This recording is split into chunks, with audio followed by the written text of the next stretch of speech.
Good afternoon. My name is Dr. Robert Welch, and I'll be your instructor this semester for History 121, the second half of American history, generally from the end of the Civil War through about the late 20th century. And the reason I say about with those time periods is we have a little bit of flexibility. Some classes start this semester's worth of material in 1876, some start in 1865, and some historians will take this class all the way up through the early 2000s. Depends on where we're going to be able to get through time-wise. I'll probably end this class in the late to mid-1990s. And the reason I do that, generally historians say we need about 2 decades to fully understand or to begin to fully understand the events of the past, to analyze what caused them, and to fully know their ramifications and effects on other events that followed them. So I don't know how comfortable I am teaching the early 2000s yet. We're still honestly dealing with the after effects of the early 2000s. And we really don't know the full extent of where they're going to go and what they'll mean for our society for several years to come. However, that being said, we do need to get this class off and running. I do apologize for the late start for the class. We've had some issues with technology as well as illness and other factors that have caused this course to take the shape that it has. However, we're going to move forward as quickly as we can and get everything on pace for a successful semester.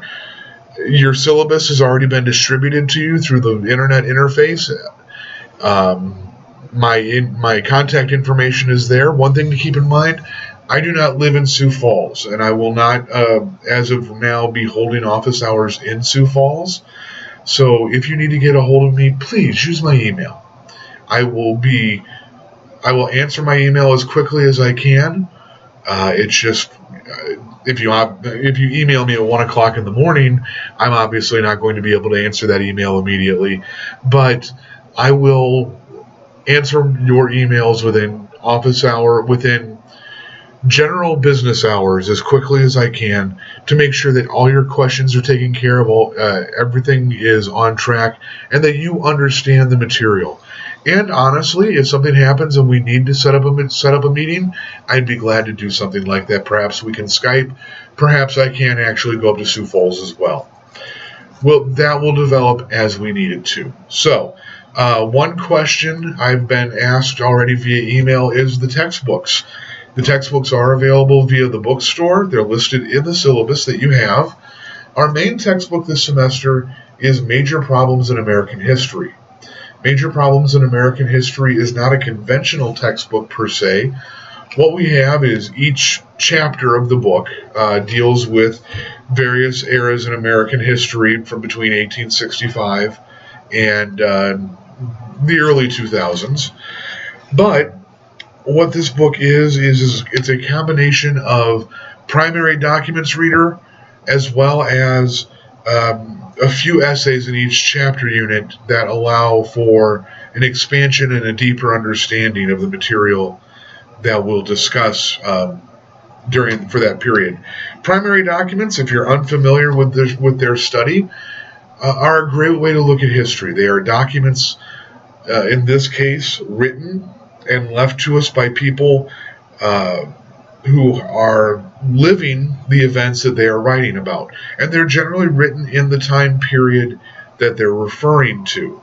A primary document left by a World War II veteran in an interview today, that interview is still a primary document, but because of the age and the many decades since that veteran service in World War II, to be honest, that document may not be as trustworthy as if you would have sat down and interviewed that person in 1944 or 1945.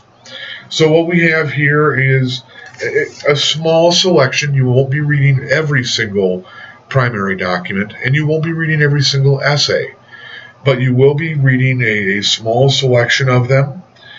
Generally, the essays allow for an expansion on the themes for that period. If you look at Chapter 1, we're dealing with Reconstruction and how the United States tries to heal itself in the wake of the Civil War. This is really, you're going to see a lot of concentration on slavery in Chapter 1. You probably have already gone ahead and read those assignments last week. My commentary today will be on sharecropping and the Jim Crow laws. We'll get into that shortly. So that's our main book. Our secondary book is Woman Rebel, the Margaret Sanger story. This is, unconventionally, this is done in the form of a graphic novel. And what we're going to do is we're going to use this to explore early 20th century women's history as part of this course. One of the things that we're going to deal with materially this semester is a good deal of social change for women, African Americans, Native Americans, immigrants throughout the American experience. And as such, we'll use that secondary book on Margaret Sanger as an opportunity for you to write a paper later this semester. It's already in the syllabus, dealing with topics that are brought up in early 20th century history and the change in life for women. We've already talked about office hours. We've already talked about the books. Essentially, the one thing I want to reinforce to you right now, if you have any questions at all, if anything comes up at any point, please email me as quickly as you can. I can't help you resolve any situations related to class until you contact me. It is one of the downfalls of having an online experience. I'm not going to see you 3 days a week. I'm not going to be there as an annoying reminder that you have to do your homework. I'm also not going to be able to be there to answer any questions about reviewing in person. I won't be there to walk you through for 45 minutes 2 days before the exam on how to study. So I can't help you unless you get a hold of me as quickly as possible. Please keep that in mind and take that to heart. All right? Okay, let's go ahead and get started. And as we just said, the first chapter's material deals in large part with questions of race that arise especially in the South in the wake of the American Civil War. In 1865, the war is ended. By 1870, the 13th, 14th, and 15th Amendments will have passed. These constitutional amendments will end slavery. They will define citizenship, and they will extend universal male suffrage to people of a certain age. It's a beautiful thought. We've just fought a war for the soul of this country about whether or not we're going to be a slave state, if we're going to allow human bondage to exist. It's a beautiful thought that we've passed these 3 constitutional guarantees of an individual's right to their self, right to citizenship, and right to vote. Unfortunately, the realities of the situation are that almost as soon as these laws are passed, Southern civil governments, cities, counties, states will look for ways to strip especially the right to vote away from African Americans. It is a shameful mark in our history. It's, however, a historical fact that we have to deal with. The entire social status or social ladder in the American South and in many other parts of the nation, to be brutally honest, were built on the ideology of the inferiority of African Americans in every possible way prior to the Civil War. They could not vote, they could not hold property, they did not even have their own personal freedom, so no matter how poor a white person was, at least they weren't a slave. Following the Civil War with freedom for African Americans, as a society, America has to deal with the fact that now this situation is no longer the case. that African Americans have legal rights just like white people. They have the exact same legal rights as white people, and for many people in society, this is not going to be an acceptable situation. And I'm not trying to defend them, but to try and look at the situation, imagine everything you know about life and the way life has supposed to have been upended in a 5-year stretch. Imagine you're a 40-year-old man like me. You have lived your life with certain concepts, certain precepts, certain rules, and within the relative blink of an eye, all of those precepts and rules are wrong, and your entire world has been turned upside down. This is not a defense of white supremacy. I'm trying to help you understand where these people are coming from. In some cases, it is pure hatred and pure white supremacist attitude. I will not deny that. For some people, they simply will not know how to deal with the wake of the Civil War and the sudden equality of African Americans.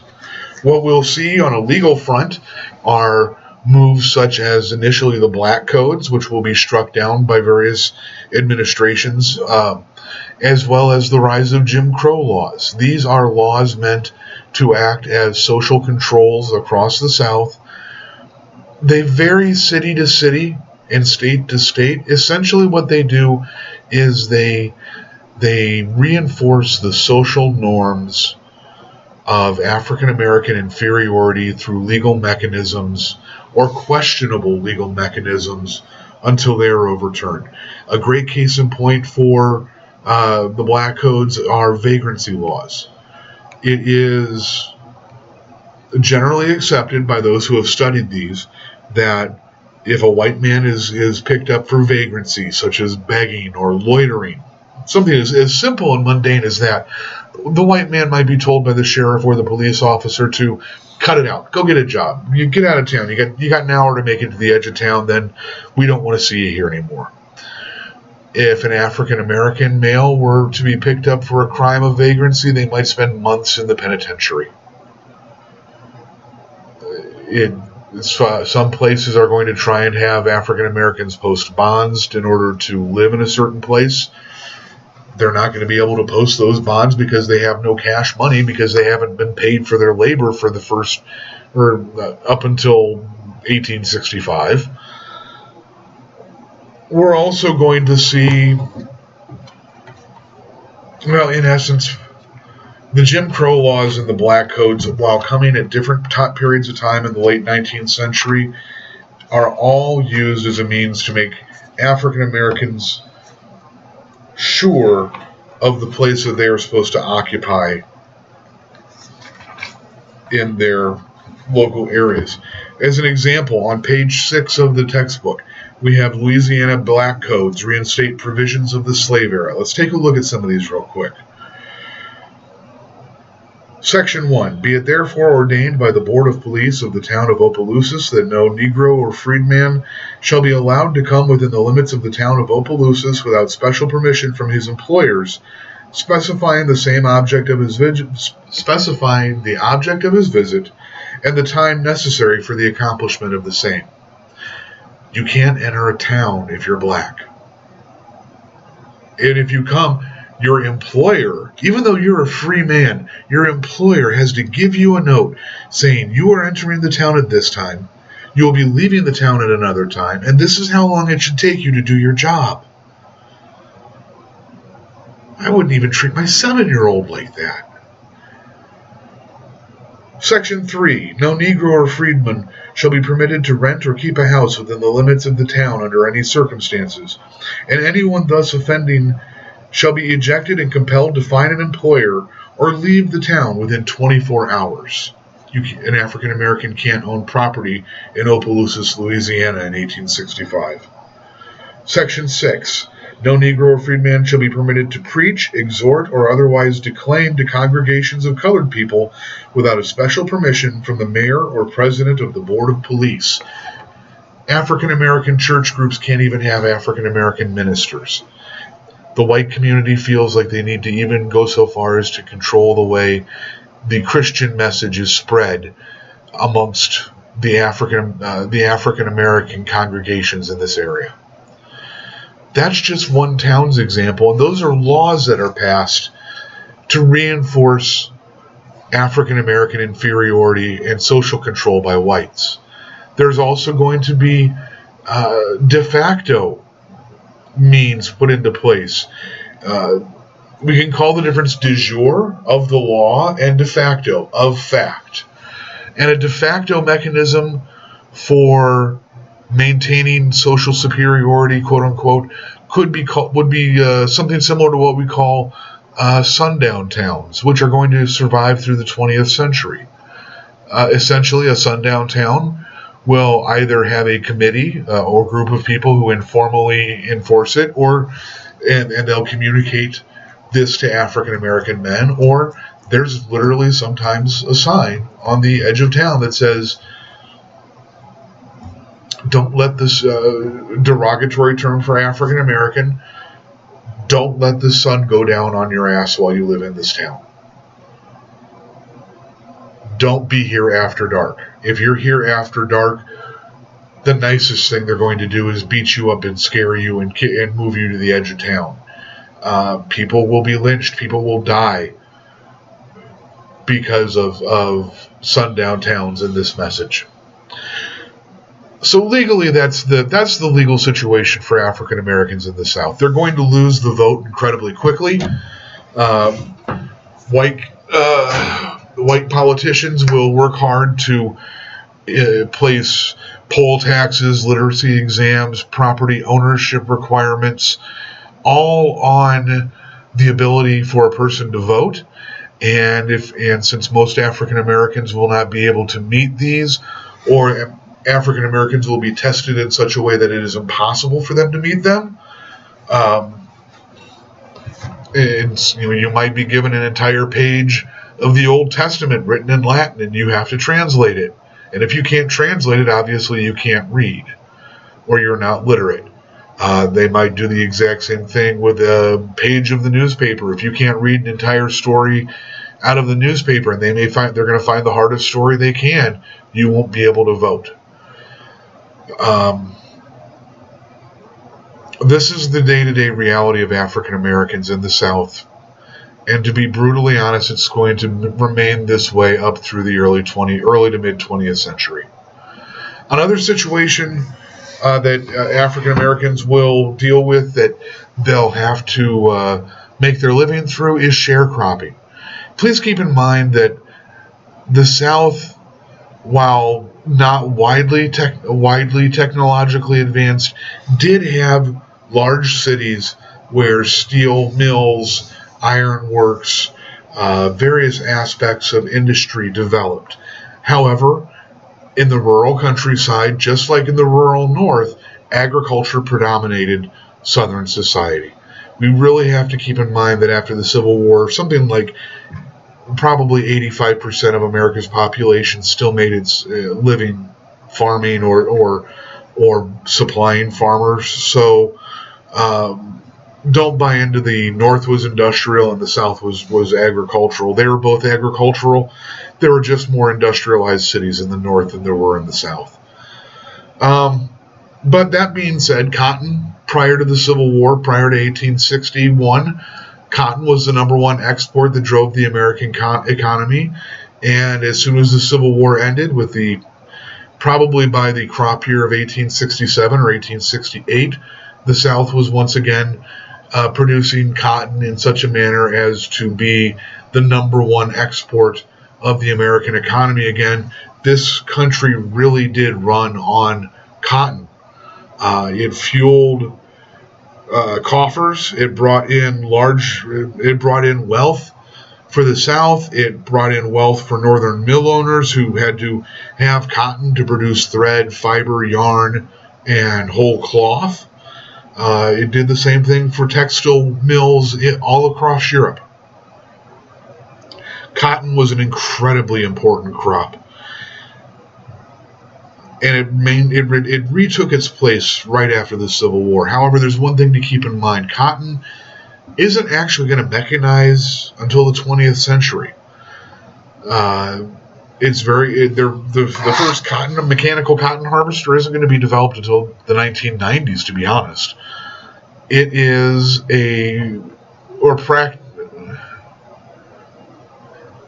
late 20th century. Let's just step back. It doesn't develop till the late 20th century. People are still picking cotton by hand up until the Second World War and after.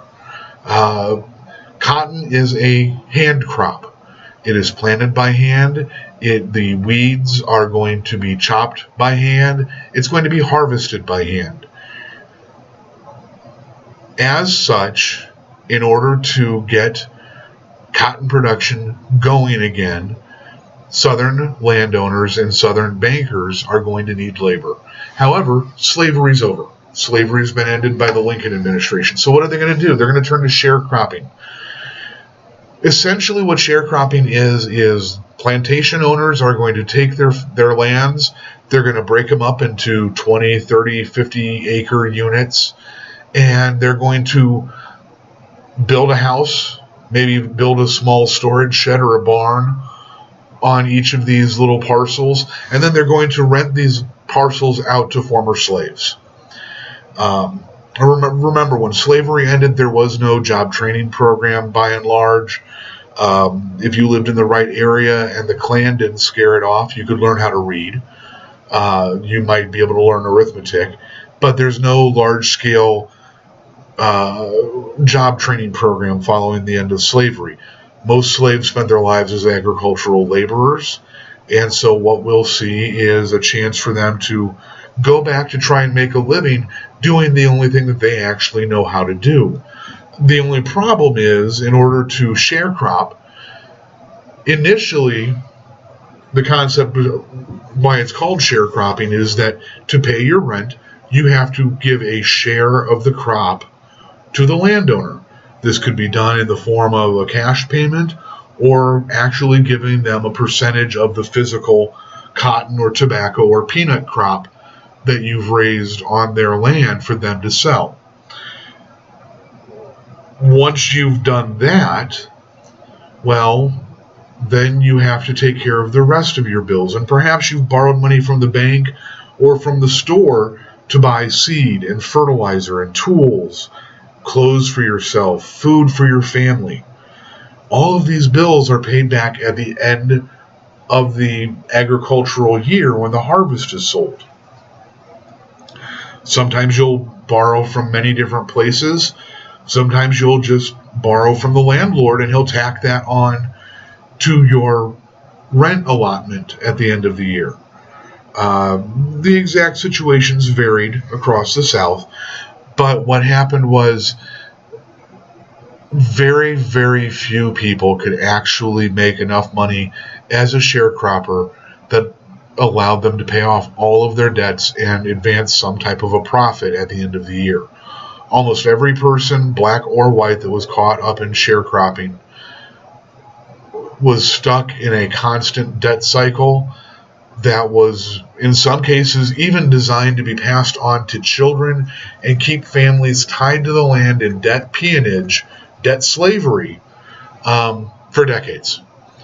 If you're lucky, you don't have to have your kids working with you and you can send your kids to school, but by and large, once your kids get to 6, 7, 8 years old, they're going to be picking cotton, chopping weeds right alongside of you to try and make that farm profitable, and it will never be profitable.